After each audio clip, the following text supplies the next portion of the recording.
Muy buenas amigos y amigas, ¿cómo están? Bienvenidos a su podcast favorito, Salud en la Comunidad. El día de hoy vamos a estar hablando sobre la atención domiciliaria y para ello tenemos el día de hoy en nuestro espacio al doctor Javier Astudillo. Él es médico familiar, así que doctor, ¿cómo está? Qué honor tenerlo aquí el día de hoy. Cuénteme un poquito. Muchísimas gracias y gracias por el espacio y qué bueno que se pueda abordar un tema tan importante como es la atención domiciliaria y el poder el día de hoy hacer algunas especificaciones respecto a lo que es, lo que no es, lo que se puede hacer y lo que no se podría hacer dentro de la atención de domicilio. Claro, por supuesto. Y coméntenos un poquito más, ¿qué aspectos abarca lo que es la atención domiciliaria? Bueno, desde el concepto significa llevar la atención al lugar donde está la persona. Es decir, poder realizar en un entorno mucho más familiar algunos procedimientos que se pudieran hacer en el espacio de la consulta, la hospitalización y demás. Ahora, claro que hay que ir haciendo algunas puntualizaciones respecto a lo que una cosa es la visita domiciliaria, otra cosa es la atención a domicilio. Y bueno, y hay algunas formas también de visita que se pueden hacer en casa, ¿no? Incluso también la literatura señala mucho el tema de la hospitalización a domicilio, ¿no? Que ahora con lo que vivimos con el COVID, pues se vio mucho, ¿no? Que hay esa opción, esa posibilidad, ¿no? De llevar hacia el entorno donde la persona está muchas de las cosas que se pueden hacer fuera. Claro, y también este aspecto era... O sea, no era muy conocido, ¿no? Mucho antes. Claro que yo me supongo que sí haya existido. Bueno, sí, pero en nuestro no era medio, muy conocido, ¿no? En nuestro medio, verdaderamente claro. no. Ahora, si nos remontamos un poco hacia atrás, la historia cuenta que la atención a domicilio, de hecho, era el tipo de atención que se manejaba antes, ¿no? Claro. Y era la atención que en su época la gente pudiente la podía realizar. Y más bien la atención del hospital era limitada un poco más a la gente indigente y demás, donde les recogían y les llevaban a un lugar donde se les pueda atender. Claro. El tema es que con el avance de la tecnología y la ciencia, el hospital empieza a ir adquiriendo y algunos elementos se va especificando, se va especializando y empieza a ser cada vez más una institución más compleja. Entonces se vuelca la atención hacia el hospital. Además de eso, que desde inicios del siglo anterior, cuando empieza el auge de las especializaciones en medicina, el profesional sanitario empieza a enfocarse en órganos. Entonces hay el médico para el corazón, para el pulmón, para el hígado. Yo de broma les digo a mis estudiantes, el médico para el uñero del dedo derecho, ¿no? Pero a ese extremo estamos llegando, ¿no? Que tenemos así para cosas muy específicas. Y eso disgrega a la persona en fragmentos. Y se pierde esa idea del médico de casa, ¿no? El médico que iba a la casa, que atendía en casa, que acompañaba, que conocía. Y desaparece un poco esa figura del médico de cabecera y se reemplaza por el especialista. Hay relatos que dan cuenta de que en el año 1947, me parece, si no estoy mal, en España, empieza a retomarse el tema de la atención domiciliaria, ¿no? Justamente con la idea de ir facilitando algunos elementos para la persona, para el sistema, para el profesional, y empieza otra vez este auge, ¿no? Que como digo, ahora con el tema del COVID tal vez volvió a ser importante. Claro.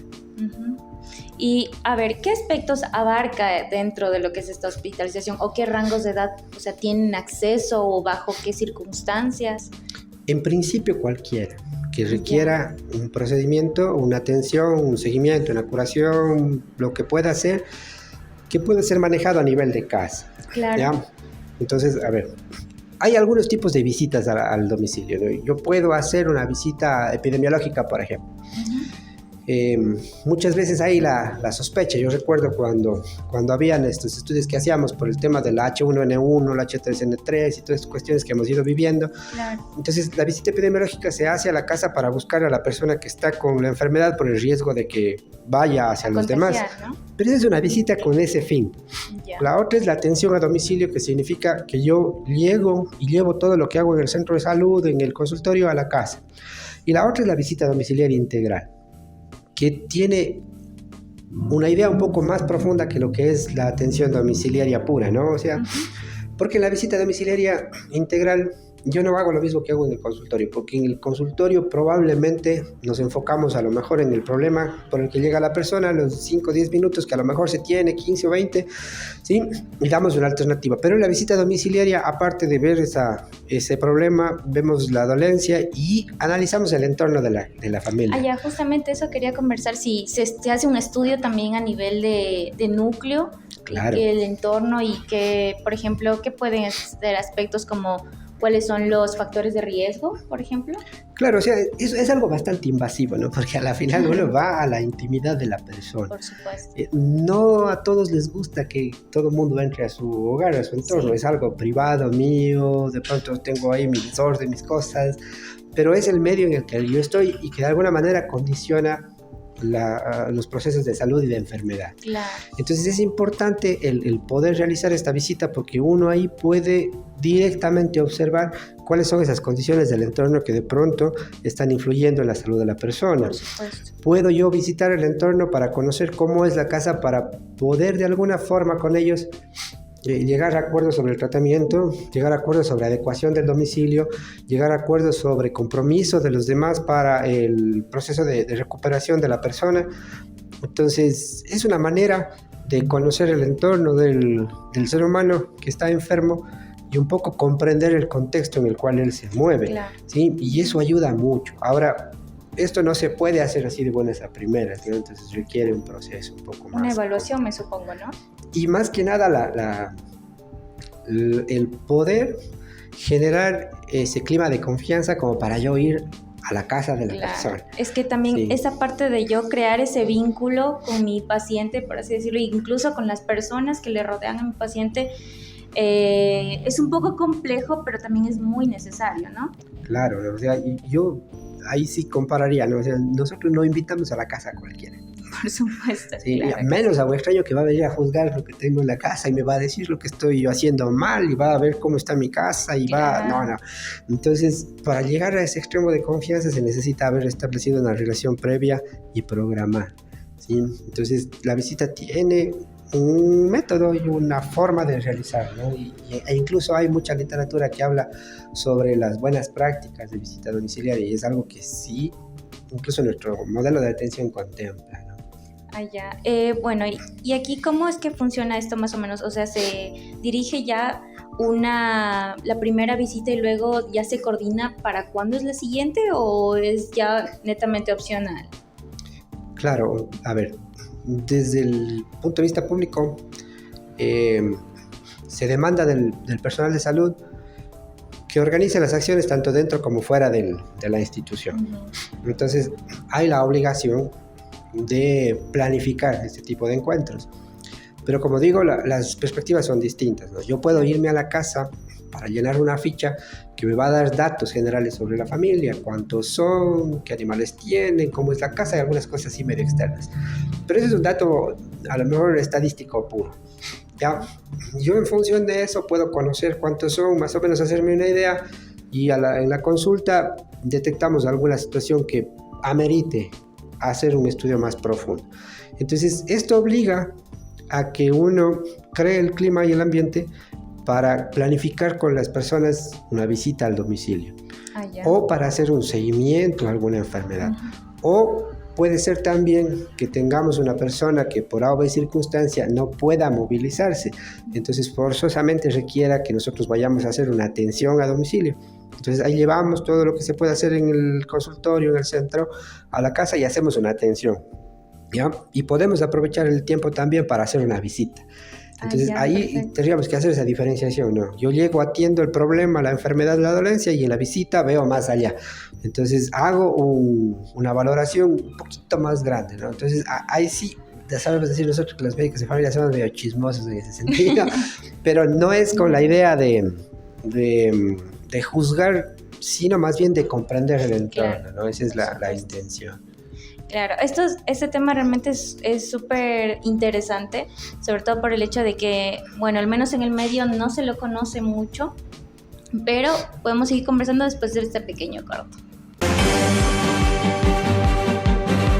Bueno, volvemos aquí en nuestro medio de comunicación digital favorito, La Hora, y estábamos hablando con el doctor Javier acerca de, por ejemplo, el hecho de qué tipo de enfermedades son las que se pueden atender o las que se presentan más, por ejemplo, en un entorno familiar que a lo mejor no esté bajo las condiciones adecuadas. ¿O qué nos puede comentar sobre ello, doctor? Ya, muchas gracias por la pregunta. Cuando nosotros hablamos de la enfermedad y la salud, hablamos no de dos cosas a lo mejor contrapuestas, ¿no? La OMS habla de la salud como un estado completo de bienestar biopsicosocial. Entonces hablamos de enfermedad biológica. Alguna vez leí algo y decía, hay la enfermedad celular, la enfermedad de los tejidos, la enfermedad de los órganos, de los sistemas, de la persona, y la enfermedad de la familia y de la comunidad, o sea, la enfermedad social, familiar y demás. Entonces, si lo entendemos desde esa lógica, las enfermedades familiares pueden ser cualquiera, ¿no? Porque el momento en que enferma un miembro de la familia, al ser la familia un sistema en conjunto, eso afecta a todos. El niño que está con gripe, la abuelita que tiene una neumonía, la abuelita que está encamada y que tiene úlceras que hay que estarle curando, a lo mejor cualquier persona que tenga algún tipo de discapacidad y no se pueda mover, o por último problemas agudos, ¿no? Un niño con diarrea, un niño con un resfrío, una persona con algún problema gastrointestinal, o incluso hacer diagnósticos que se puedan luego terminar en un hospital por algún otro tipo de manejo. Entonces, en principio se podría atender casi todo. ¿Y por qué digo casi todo? Porque sí habrán situaciones que no se puedan manejar en casa, situaciones que son emergentes, pero en casa se puede hacer el acercamiento o el diagnóstico, o al menos la aproximación al diagnóstico. Y si eso requiere de, a lo mejor, tecnología que obligue a otro tipo de exámenes, pues bueno, es la obligación en ese momento de informar y referir o trasladar ya a un centro hospitalario. Claro. Entonces, sí hay condiciones que sí son necesarias para poder hacer este trabajo. Usted me hablaba hace un momento de la hospitalización a domicilio, ¿no? Sí. Entonces, ahora con el COVID sí se manejó muchas de esas cosas. Personas que no querían ir al hospital eran candidatos temor, para hacer. Claro, es que sí daba mucho recelo. Pero si era algo que se podía manejar en casa, se lo hacía. Pero esto requiere algunas condiciones, ¿no? Es importante el tema de la edad de la persona. Si son edades muy extremas y hay mucha posibilidad de complicación, aparte de eso, si es que el hospital que pueda salvar ya una urgencia un poco más compleja no está tan cerca o no hay la posibilidad de movilizar enseguida, entonces mal haríamos con intentar hacer algo así en casa. Claro. Lo otro es, el 80% de los cuidados para recuperación de salud se dan en casa. Entonces, para aventurarnos a hacer una hospitalización en domicilio, nosotros requerimos que haya compromiso por parte de la familia para el cuidado, porque estamos hablando de alguien que va a requerir cuidado las 24 horas. Claro, y aquí, doctor, se hace una especie de educación a nivel del entorno, claro, aparte de la educación que ya le estoy dando, digamos, a mi paciente. Claro que sí. Hablemos de un caso, por ejemplo. Alguna vez no manejamos como hospitalización a domicilio per se, pero más o menos funcionaba así, ¿no? Tenemos una persona mayor de 90 y tantos años con una neumonía. Ya fuimos a hacerle la visita en casa, le hicimos la consulta. Nosotros hacemos mucho ecografía de tórax en vez de hacer radiografías y demás, porque es algo mucho menos invasivo, más rápido y más a la mano.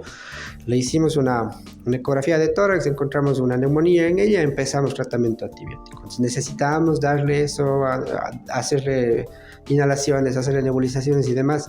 Lo ideal, desde la lógica tradicional, era llevarle al hospital. Le teníamos ahí en la sala, le hacíamos cada 8 horas lo que teníamos que hacerle, los controles y demás. No había cómo movilizarle. Entonces, ¿qué fue lo que hicimos? Hablamos con el resto de la familia, se les explicó qué era lo que estaba pasando, qué era lo que necesitábamos hacer, cómo teníamos que manejar la medicación, posibilidad de que exista una enfermera que pueda acompañar las 24 horas, no hay el recurso, entonces alguien de la casa que nos pueda ayudar. Entonces, de la casa, ¿qué es lo que necesitamos? Necesitamos primero que se comprometan a estar pendientes. Necesitamos tener un número de contacto y una vía de un canal de comunicación que en caso de que haya complicaciones se pueda saber. Necesitamos estar seguros de que en algún momento hay que trasladar probablemente y que hay que haber o debe haber esa voluntad de traslado. Necesitamos que la familia sepa cómo manejar la medicación que se le va a dar, ¿sí? Y necesitamos que tengan el compromiso de cumplir con los acuerdos a los que lleguemos en el momento de trabajar. En el caso de ella, la familia se comprometió, ellos tenían algunas cosas en casa, le hacían el control cada determinadas horas, nos mandaban los resultados, necesitábamos exámenes, se le envió el laboratorio para que le hagan los exámenes en la casa. Integramos al equipo una especialista en terapia respiratoria para que vaya a hacerle las terapias todos los días en casa y logramos recuperarle en cuestión de una semana y media o 2. Sí, pero se manejó de esa manera, ¿no? No fue a lo mejor una hospitalización como tal, que a lo mejor uno piensa que va a estar con el suero, con todo lo demás, claro, sino más bien es el tema del cuidado, ¿no? El cuidado y el compromiso. Pero si no hay ese compromiso o uno ve al llegar a la casa que no hay el compromiso de la familia, no hay alguien que pueda hacerse responsable, es un poco más complicado porque ahí el trabajo es mayor, ¿no? Porque hay que primero convencerles de la necesidad de... Y luego hay que ir trabajando también con el tema este de los cuidados, ¿no? Porque si uno no conoce, no sabe, se asusta. Y si uno se asusta, rechaza, y ahí es cuando vienen las complicaciones. Por supuesto, claro. Aquí yo tengo una pequeña duda también. Por ejemplo, digamos, voy a dar mi atención domiciliaria y yo veo que es un entorno de mucho conflicto. ¿Cómo ahí ustedes accionan? ¿O qué es lo que según su protocolo se debe hacer? Buena pregunta. Todo dependerá de lo que encontremos, ¿no? Por supuesto. Yo les decía hace un momento que la atención tiene algunas caras.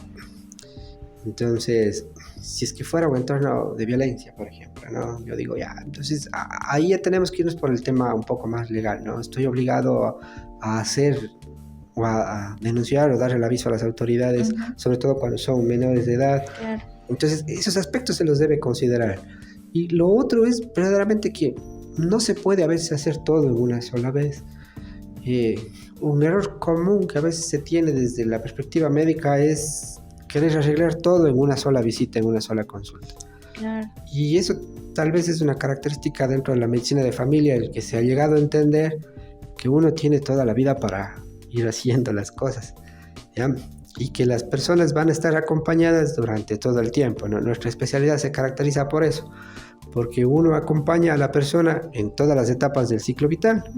Entonces no es obligación en esa primera consulta querer solucionar el problema, pero sí a ir un poco analizando el entorno como para ir proponiendo algunas cosas e ir haciendo algo gradual y planteándose objetivos a corto, mediano o a largo plazo. A lo mejor yo no logro, si es que la situación me permite, claro, sacarle a la persona o implementar un programa para unos 8 días, bueno, entonces vamos con ellos un poco buscando. Y ahí nos toca es ver a las redes, ¿no?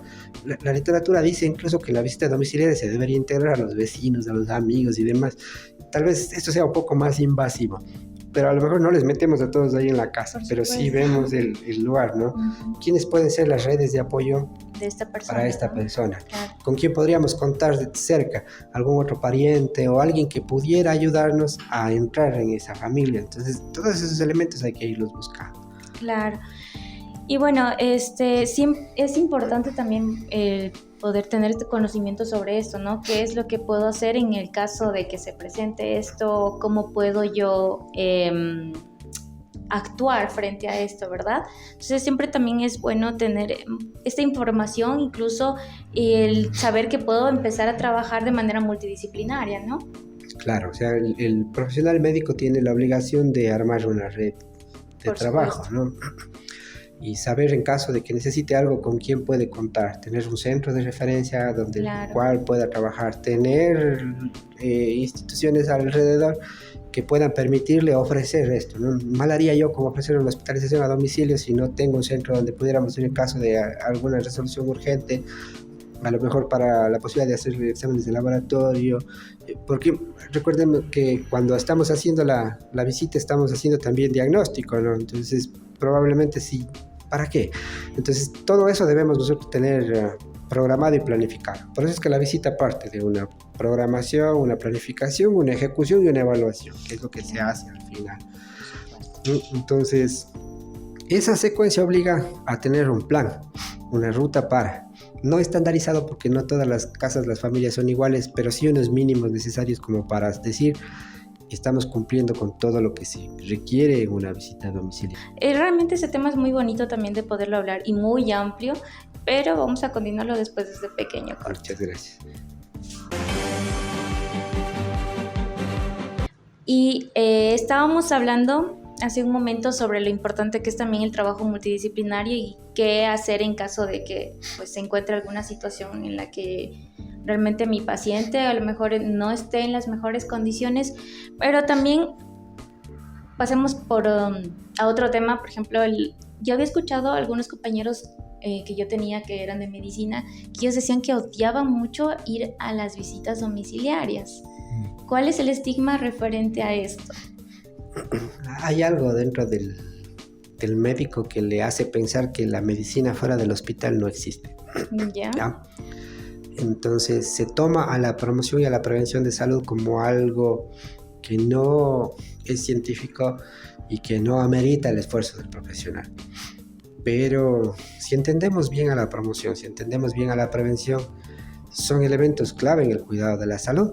Claro. Y qué mejor que hacerlo dentro del domicilio, ¿no? O sea, la visita domiciliaria es un momento para afianzar la relación con las personas, es un momento para conocer realmente el entorno de las personas, es un momento para entender quién es la persona a la que estamos atendiendo, en qué condiciones vive, qué es su red de apoyo, qué tiene dentro de la casa. Yo estoy visitando a un adulto mayor, mal haría con darle una recomendación de prevención de caídas si no sé si en la casa tiene o no tiene desniveles, o qué es lo que el resto de la familia entiende como algo que pueda ser riesgoso o peligroso. Claro. Alguna vez hacíamos una visita a una persona y se hablaba mucho del tema de prevención de caídas, y verdaderamente él tenía fuera de la casa un corredor donde él pasaba todo el día dándose las vueltas en un espacio de 2 metros y un poco más. Entonces obviamente pasaba aburrido todo el día. Y cuando quería salir al patio no podía porque el patio era bastante irregular, ¿no? Entonces el rato que hacemos la visita domiciliaria, vamos, vemos esa realidad. ¿Cuál era la acción? Desde el punto de vista que le digo, no tiene nada que ver con medicina, supuestamente. Claro. El hacer la gestión con la junta parroquial, con la gente de la comunidad para reunir unos 4 sacos de cemento, un poco de arena y piedras, y en un fin de semana hacer una minga y aplanarle el patio como para que pueda salir y caminar y que no se desbarate afuera. Claro. Esa acción, de pronto, sí es algo de prevención, porque lo que estamos es evitando un accidente futuro que nos lleve a una complicación de una fractura de cadera en ese adulto mayor que le va a matar en unos 3 o 4 meses. Claro, y sobre todo ayudamos a mejorar su calidad de vida, no solamente a nivel de salud, sino en la parte mental y social, ¿no? Claro, por eso hablábamos, recuerda, de la enfermedad familiar y social, claro. ¿no es cierto? Uh-huh. Entonces la gente puede enfermar por la parte social. No vamos nosotros a lo mejor a arreglar todo, porque hay cosas que ya escapan a lo que podamos hacer. Pues. Pero se puede reconocer el problema y se puede canalizar la gestión hacia alguien. Y eso sí es importante. El poder conocer la casa para saber cómo es el entorno de la vivienda, cómo tienen ubicados. Decía un texto alguna vez que hay que ver hasta cómo están los cuadros. Decía, hay un poco exagerado, ¿no? El ver ya cómo están así. Pero de pronto nos da una idea de cómo se organizan en casa. Claro. ¿Ya? De cómo se toman las decisiones en casa. De con quién tengo que yo trabajar si quiero yo implementar algo, porque yo sé que esa es la persona que de pronto tiene mayor influencia en la decisión. O si no se toman las decisiones así, ¿cómo puedo yo trabajar? Entonces, eso es importante desde nuestra perspectiva el momento que hacemos la visita domiciliaria, un espacio de reconocimiento. ¿Ya? Ahora, desde el otro lado, un poco completando lo que usted me decía, sí. Si bien el profesional debe tener también su red, ¿ya? Como para saber si necesito esto, tengo y ofrezco, también es importante que dentro de las familias se tenga un contacto, ¿no? Entonces es importante de que exista un profesional o alguien a quien puedan tener la confianza como para poderle llamar, ¿ya? Y decirle, bueno, mire, está pasándome esta situación. A veces a nosotros sí nos llaman, nos dice, mire, ¿puede venirme a ver en la casa o necesita que me vaya a tal lugar? Digo, bueno, no, si es algo que puedo hacer yo en su domicilio, nos ponemos de acuerdo a tal hora, a tal fecha, y yo estoy ahí y vemos. Y si ahí en el entorno, digo, es algo que ya requiere otra cosa, bueno, entonces planificamos. Perfecto. Pero es importante, ¿no? Tener un número o un contacto o alguien a quien se pueda, como para que haya esa posibilidad de hacerlo, ¿no? Eso es algo que también se debería sugerir y recomendar. Por supuesto. ¿No? Claro, y esto también de la atención domiciliaria me toca más este lado de poder palpar el lado humano de las personas, ¿no? De poder yo interactuar de otra forma mucho más amplia con mi paciente, ¿no? Y con su entorno sobre todo. Cómo yo puedo con un granito de arena ayudar a mejorar mucho más su vida, ¿no? Claro, y muchas cosas de las que se hacen en el consultorio se pueden hacer en casa, ¿no?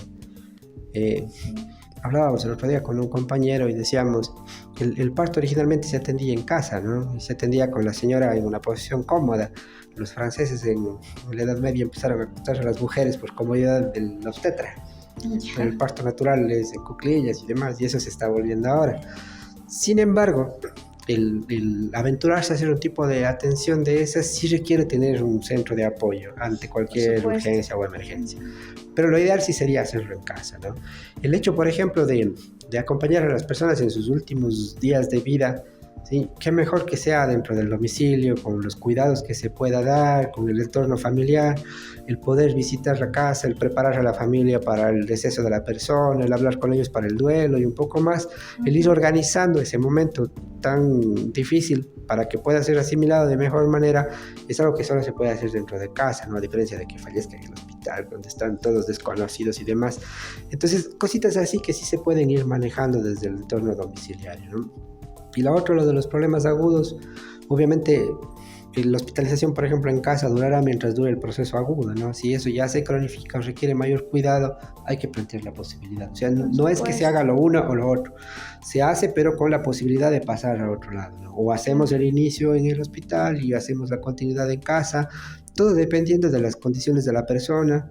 Sí, hay que considerar mucho también el factor económico, movilización, claro, acceso. Entonces, hay algunas cosas que se deben ir considerando para esto, ¿no? Pero, insisto, es una opción viable que sí se la puede ofrecer, que sí se la puede hacer, obviamente con algunas garantías mínimas que son las que hemos estado conversando. Claro, realmente ese tema es muy bonito de poderlo conversar y como lo decía anteriormente también es muy amplio, hay muchas cosas que también abarca esto y con esto podemos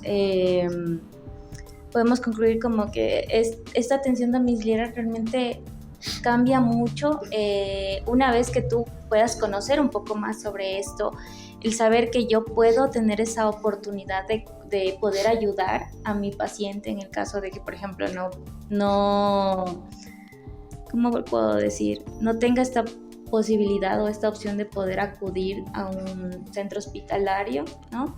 Sí, o por último me siento más cómodo en casa, ¿no? O sea, por más estoy más tranquilo. También, ¿no? Sí, entonces estoy en un ambiente que es para mí más familiar. Hay gente que le tiene pavor al hospital, que se enferma más en el hospital, está en un lugar solo, con desconocidos, en un ambiente que no es familiar, frío, donde todo el mundo le está viendo. Incluso se vuelven más ansiosos, claro, listo, que me van a dejar solos y yo no sé quién va a venir aquí, ¿no? Exactamente, ¿no? Y es recuperar ese espacio perdido del médico de la casa, ¿no? O sea, claro, el médico al que le conocíamos, que conocía desde el más chiquito al más viejo de la casa, que acompañaba a todos y es al que le podemos tener la confianza necesaria para compartir esos problemas, ¿no? Entonces ahí compartimos el problema, no solo la molestia que tengo, sino la dolencia que me genera la enfermedad y todo lo mal que me puede hacer sentir en todas las esferas de la vida. Y tengo yo un profesional que sé que me va a poder ayudar y que tiene la posibilidad de darme algunos servicios más que puedan complementar esa atención que me pueda brindar. Entonces yo creo que es importante para cualquiera, ¿no? El poder tener algo así, ¿no? A la mano y que me garantice que voy a estar cuidado y protegido. Claro. Bueno, estamos llegando también a la parte final y yo realmente le agradezco mucho, doctor, el día de hoy que esté aquí con nosotros acompañándonos para hablar sobre este tema también y poder sobre todo informar a nuestra comunidad sobre este servicio que también, o sea, está al alcance de nuestra mano y también está ahí disponible para nosotros, ¿no? Sí, un momento que gusten, tenemos ahí nuestros números de contacto.